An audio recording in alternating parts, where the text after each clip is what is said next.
Bonjour à tous, merci beaucoup d'être avec nous aujourd'hui pour parler sport, e-commerce et international, avec notamment l'exemple d'une marque française, Asa Fencing, de chaussures d'escrime.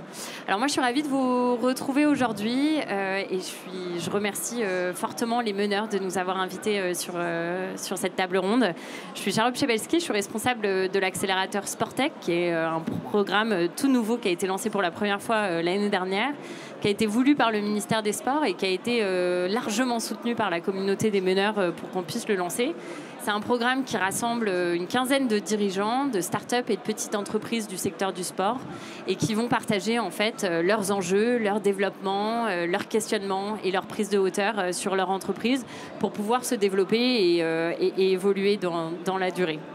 Alors, l'accélérateur, c'est 3 grandes briques un peu différentes. C'est d'abord un accompagnement collectif où vous vous retrouvez entre dirigeants pour pouvoir réfléchir sur les différents sujets avec des formateurs d'une grande école qui sont là pour vous aider et vous donner des outils. C'est aussi des journées avec des experts sur des sujets en particulier. Et puis, c'est tout un accompagnement individuel où chaque entreprise, chaque dirigeant est accompagné par un consultant sur un sujet d'un levier de croissance important pour son entreprise. Et c'est justement dans ce contexte-là que j'ai le plaisir d'accueillir Marie Guillot et Asa VSB qui ont pu travailler ensemble sur une de ces missions. Alors, Marie est responsable conseil chez BPI France. Marie, tu accompagnes les entreprises justement dans ces missions de conseil pour comprendre leurs enjeux, comprendre leurs besoins et pouvoir les diriger avec un consultant qui va travailler avec eux et pouvoir suivre que tout se passe bien et que les enjeux et les besoins sont bien répondus. Et puis Asa, tu es notre sportive du jour puisque tu étais une ancienne escrimeuse professionnelle et tu as notamment maintenant créé ta marque de chaussures d'escrime, donc Asa Fencing, qui aujourd'hui se pose beaucoup de questions sur le e-commerce, l'international et le développement. Donc je vous remercie beaucoup d'être là. Je vais vous laisser la parole pour pouvoir parler de ces sujets-là, de pouvoir parler développement international et comment est-ce qu'on priorise notamment ce développement. À vous. Merci beaucoup Charlotte. Alors déjà Asa, est-ce que tu peux nous poser un petit peu le contexte et nous dire avant l'entrée dans le programme accélérateur, quelle était un petit peu la situation de l'entreprise Asa Fencing? Bonjour à tous. Alors, Asa Fencing est créé en 2020.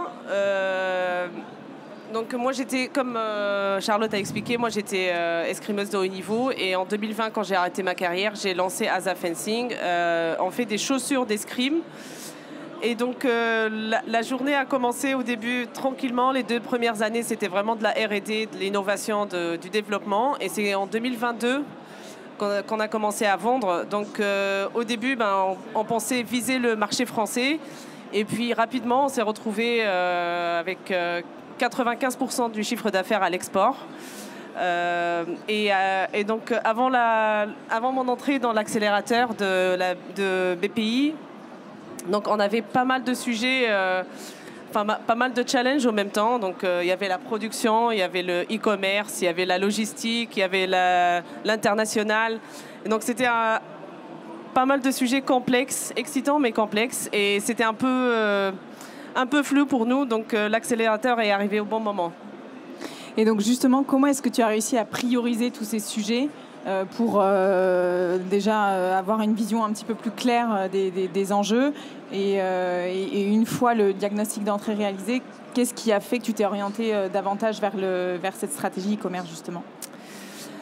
Ce qui est bien quand j'ai commencé l'accélérateur, c'est qu'on s'est posé avec Marie et ton collègue, un autre collègue à toi. Rénal.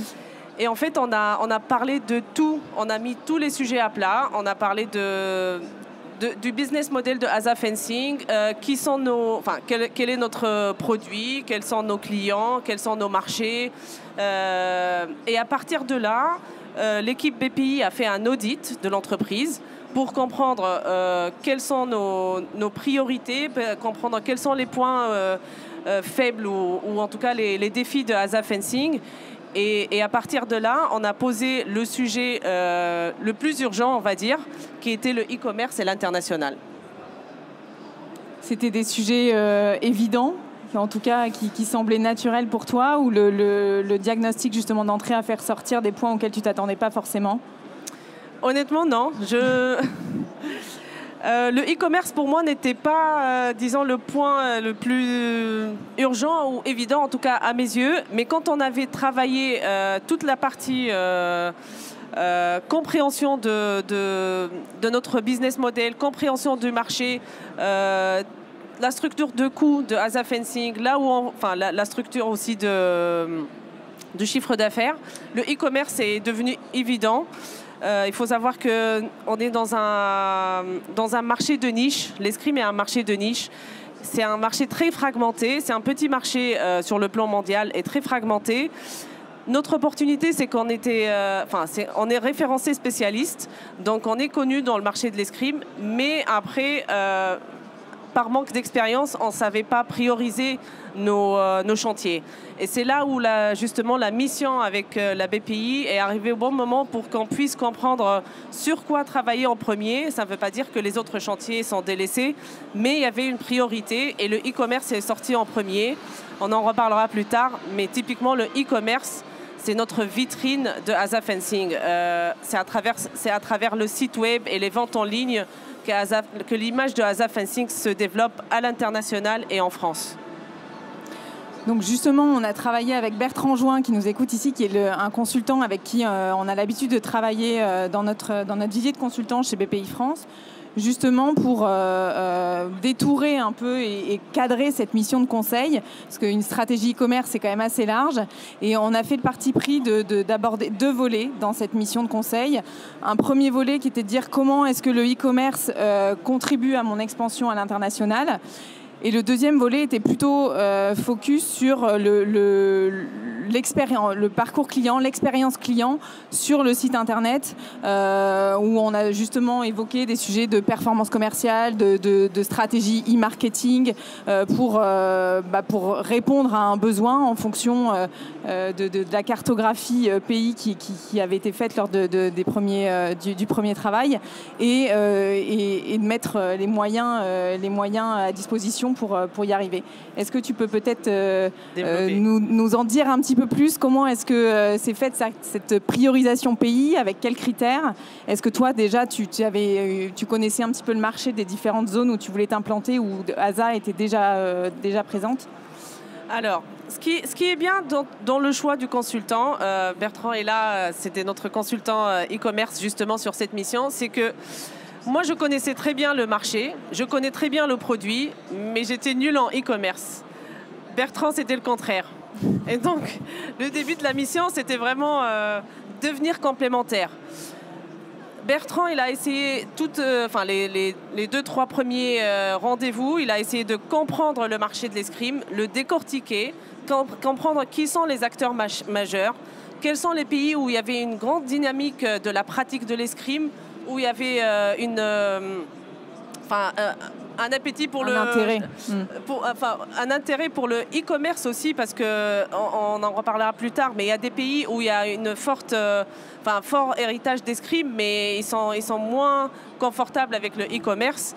Donc à partir de cette compréhension du marché et de la cartographie de ce marché, Bertrand a pu plus rentrer dans le détail avec nous pour comprendre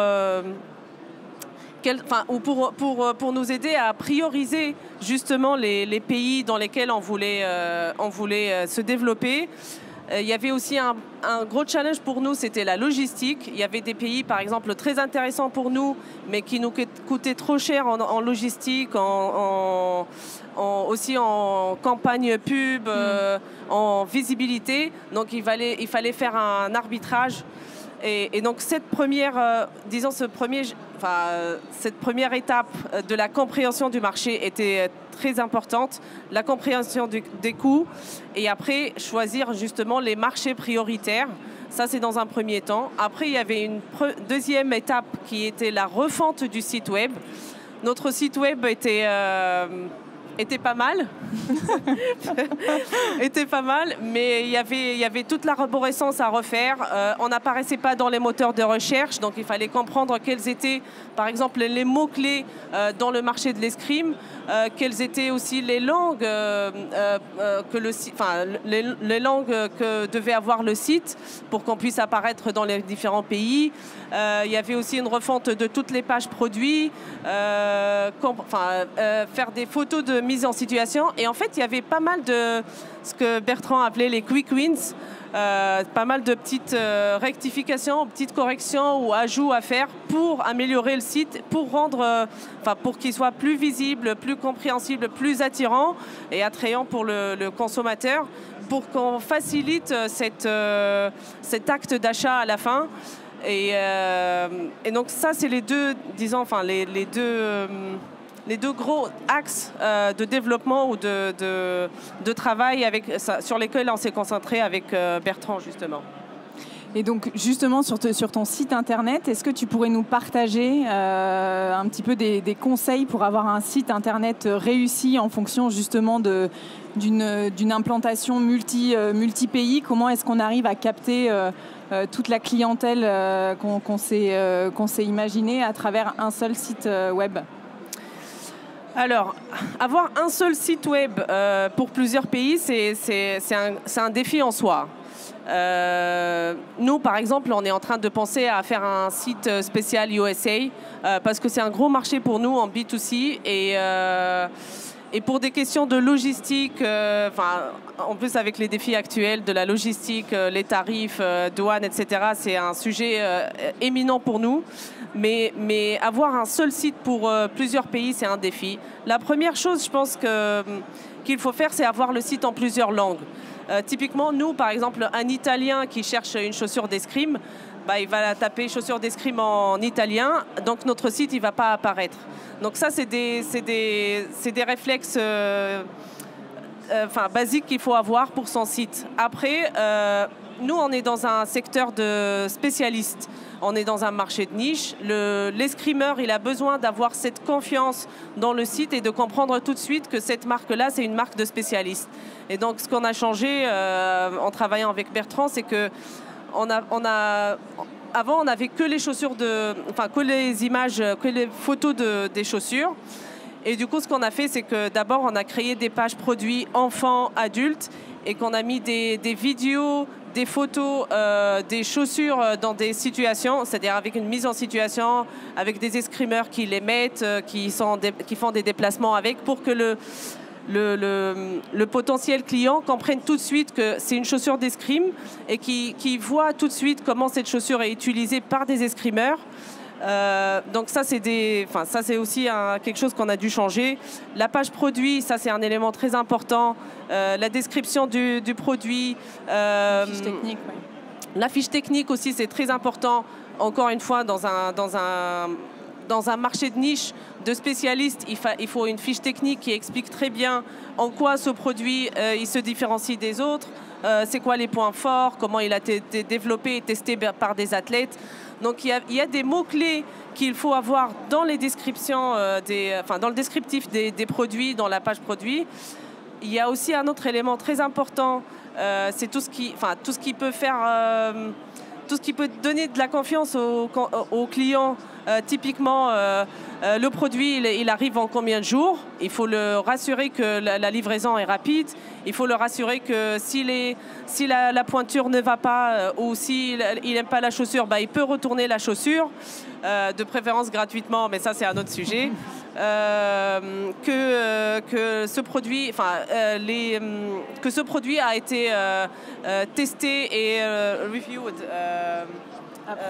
approuvé par les clients. Donc on laisse tous les témoignages, tous les feedbacks des clients qui ont déjà acheté les chaussures, que ce soit négatif ou positif. Il faut vraiment laisser même les commentaires négatifs parce que ça prouve, ça montre la crédibilité.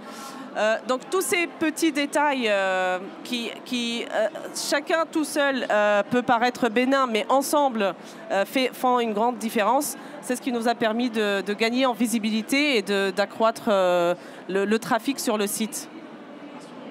Bon, beaucoup de sujets en tout cas. Oui, le e-commerce en soi, c'est un gros sujet. Nous, quand on avait commencé l'aventure, on n'était que deux, mon mari et moi, et on s'est occupé principalement et uniquement les 2 premières années du produit. On était tellement la tête dans le guidon, voilà, focus sur le développement du produit, la R&D, les prototypages, testing, sachant qu'on n'est pas du domaine de la chaussure à la base. Donc ça nous a pris tellement de temps qu'on a oublié de travailler sur la communication, sur les ventes, alors qu'en final, une société, pour qu'elle puisse exister et survivre, elle doit vendre. Et donc quand on a commencé à vendre, c'est là où on s'est dit, on a oublié de travailler sur ce point-là. Les ventes, ça ne vient pas automatiquement ou d'une façon organique, et c'est tout un travail. On a essayé de faire ça tout seul. Honnêtement, ce n'est pas notre fort. Donc c'est pour ça que l'accélérateur et l'accompagnement par un consultant a été primordial pour nous. Pour comprendre, pour comprendre là où on n'était pas bon. 2, pour comprendre ce qu'il faut prioriser. Donc, et à partir de là, on peut prendre les bonnes décisions et on peut prendre les actions, on peut attaquer les actions à faire en priorité.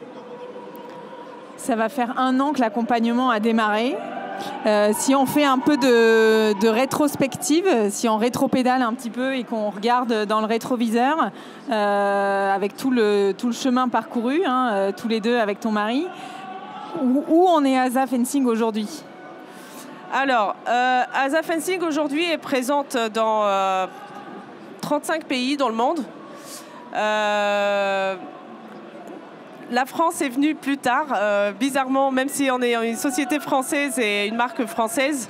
Le développement en France est arrivé plus tard. On a été beaucoup plus fort aux États-Unis, en Europe, UK.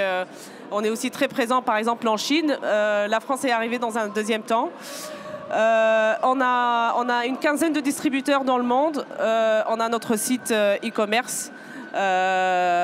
Et maintenant, la prochaine étape, c'est développer notre gamme. Donc là, on a d'autres produits qui arrivent, que ce soit sur les chaussures, mais aussi sur le textile performance. Le but est qu'on devienne vraiment la référence des produits d'escrime performance.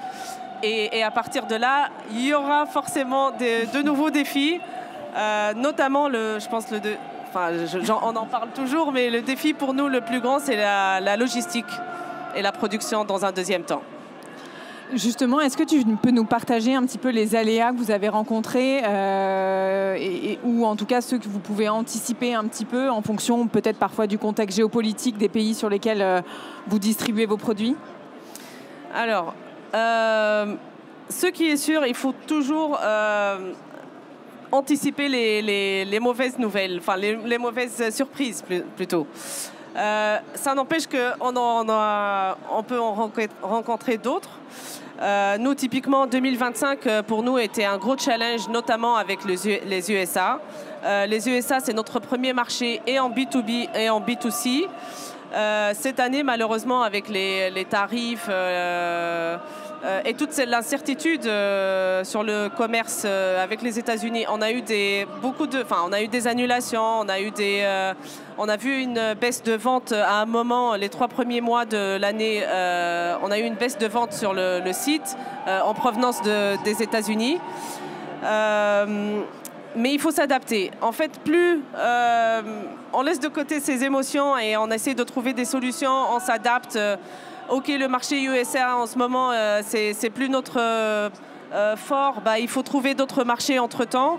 La logistique, ça nous coûte trop cher. Il faut penser à des solutions. Typiquement, maintenant, on pense à avoir notre stock en local pour le marché USA au lieu de l'envoyer de France. Donc en fait, c'est des aléas qui arrivent dans la vie de n'importe quelle société. Le plus important, c'est d'abord d'être bien accompagné, parce qu'on est une petite entreprise, donc on n'est pas expert dans tout. Et la deuxième chose, c'est de vraiment accepter d'être flexible et agile pour pouvoir pallier à ces aléas. On l'a rapidement évoqué au début de notre conversation. Aujourd'hui, ASA Fencing a une clientèle B2C et B2B. Comment est-ce qu'on arrive à arbitrer justement entre ces deux types de clientèle, sachant qu'il y a souvent ce qu'on aimerait faire et il y a la réalité aussi terrain en fonction du marché qui fait que parfois on est confronté à des situations auxquelles on n'avait pas forcément pensé.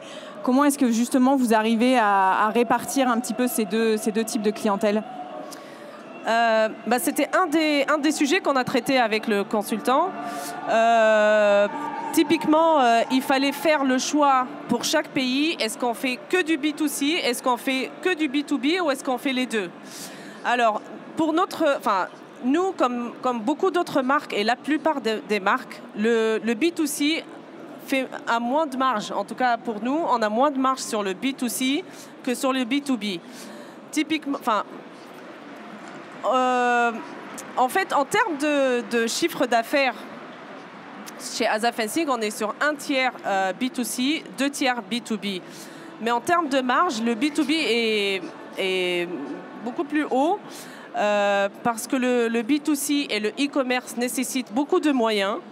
Il y a la partie visibilité, communication, ça demande beaucoup d'efforts. Il faut mettre beaucoup de sous pour être visible sur les réseaux sociaux, sur Internet, parce qu'en même temps, il y a les autres concurrents qui font la même chose. Il faut aussi travailler sur des partenariats, que ce soit avec les athlètes, avec les fédérations, avec les clubs, parce il faut des ambassadeurs pour avoir de la crédibilité. Donc ça aussi, c'est important et ça fait partie du jeu, mais il faut mettre un gros billet là-dessus. La logistique aussi. Nous, on n'a pas atteint une taille critique comme des grandes marques pour que le prix d'envoi soit dérisoire par rapport au prix de vente. Et donc, c'est ce qui nous bouffe beaucoup de marge sur le B2C actuellement. Ça n'empêche, dans pas mal de pays, typiquement tout à l'heure, je parlais des USA, on a décidé de laisser le e-commerce et le site vers les USA parce que c'est notre vitrine pour accéder et rester présent sur le marché américain. On a des distributeurs aux USA, mais on ne veut pas être dépendant. Et les autres distributeurs, ils ne distribuent pas exclusivement ASA Fencing, donc ils ne vont pas travailler sur la communication et sur la visibilité et notoriété de ASA Fencing. Donc c'est à nous de le faire. Et pour garder ce cap vis-à-vis des B2B, pour garder cette force de négociation avec le B2B, il faut garder le B2C, il faut leur montrer que même si vous ne voulez pas acheter de chez nous, les gens achètent de chez nous, les gens cherchent ASA Fencing, notre produit est demandé et in fine, c'est ce qui va driver des ventes au B2B. Et donc c'est pour ça qu'il y a des arbitrages à faire et c'était une partie de la mission, c'était en fonction des pays, en fonction de la taille du marché, de la dynamique, des frais de stockage, logistique, import, il fallait faire des arbitrages. Par exemple, la Chine, on fait exclusivement du B2B parce qu'il faut beaucoup de moyens pour il faut ouvrir une société sur place si on veut vendre en B2C. Donc il faut des ressources humaines locales. On ne parle pas chinois, la culture est très différente, la législation aussi est très différente et compliquée. Donc on a fait le choix de garder que des B2B qui, eux, distribuent à notre place. Ça nous coûte moins cher parce qu'on fait moins de travail justement de logistique, stockage, mais ça n'empêche qu'on travaille aussi sur la communication en Chine via des athlètes ambassadeurs aussi en Chine, via des kits marketing qu'on travaille et qu'on envoie à nos distributeurs en Chine. Donc il faut faire un arbitrage pour chaque pays. Merci beaucoup. On arrive bientôt à la fin de cet échange. Si tu avais un conseil à donner à une femme entrepreneur qui souhaiterait se lancer à l'international via du e-commerce, qu'est-ce que c'est? Mon conseil à tout entrepreneur, femme ou homme, peu importe, mais choisissez votre priorité. Ça, c'est très important. Nous, au début, on voulait conquérir le monde, on voulait être numéro 1 partout, mais après, on s'est heurté à la réalité des choses.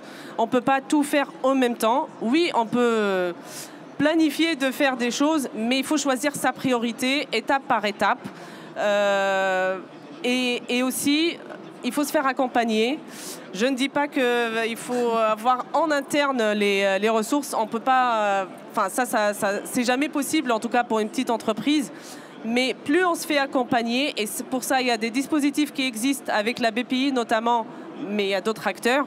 Plus on se fait accompagner, plus on gagne du temps et au final de l'argent.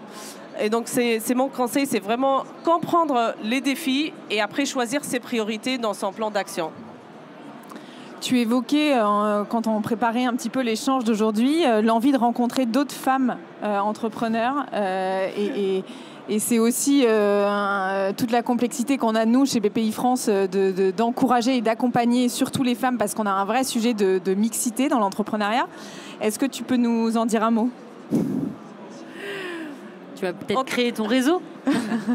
J'aimerais bien parce que, honnêtement, être entrepreneur, c'est un peu s'isoler du monde. C'est surprenant ce que je vais dire, mais comme on est très passionné par son projet et on est à fond sur les différentes étapes des projets et on est une petite équipe, donc on est touche à tout, donc au final... S'il y avait possibilité d'avoir plus de 24 heures dans la journée, je le ferais.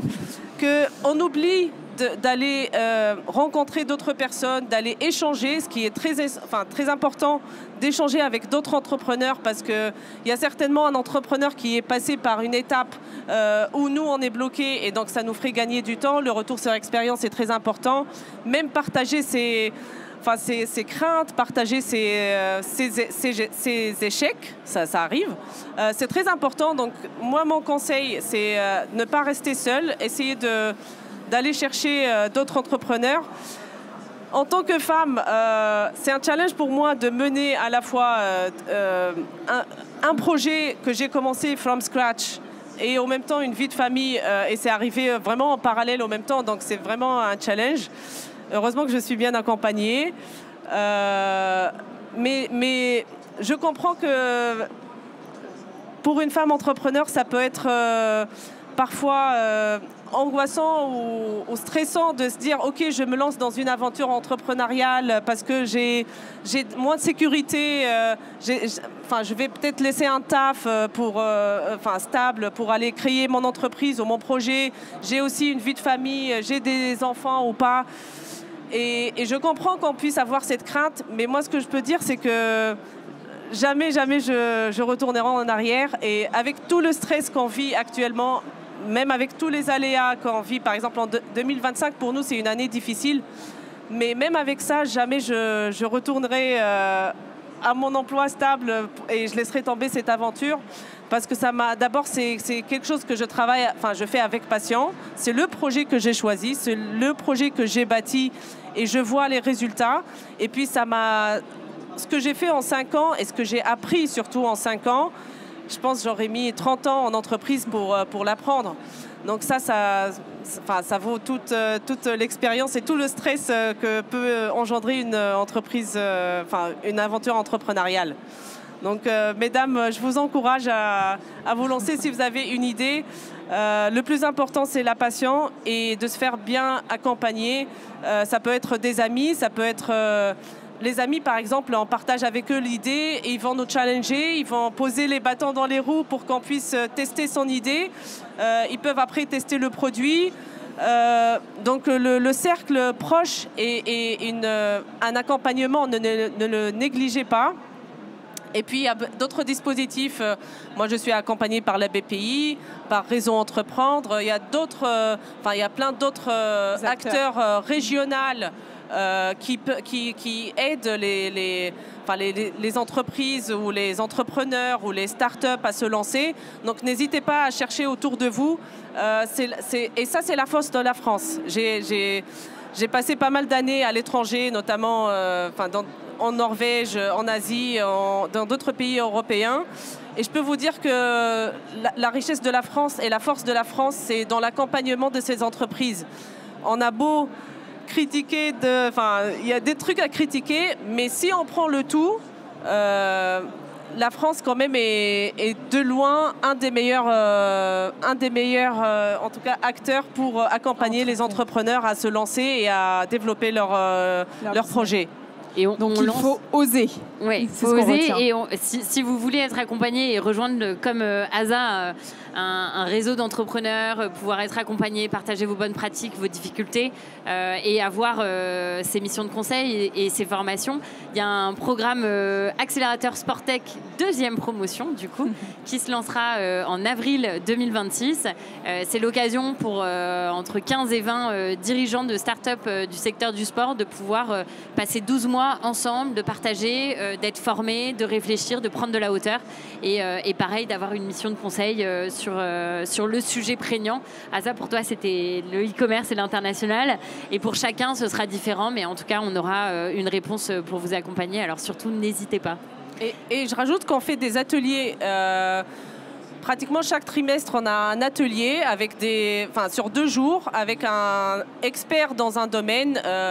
Ça peut être commerce, ça peut être RH, ça peut être international, ça peut être finance. Et en fait, c'est là où tous les accélérés se retrouvent pendant 2 jours. Et pour moi, c'est un moment très important parce que on est tous dans le même secteur, qui est le sport, avec des activités différentes, certes, mais en final, on partage entre nous les différents sujets.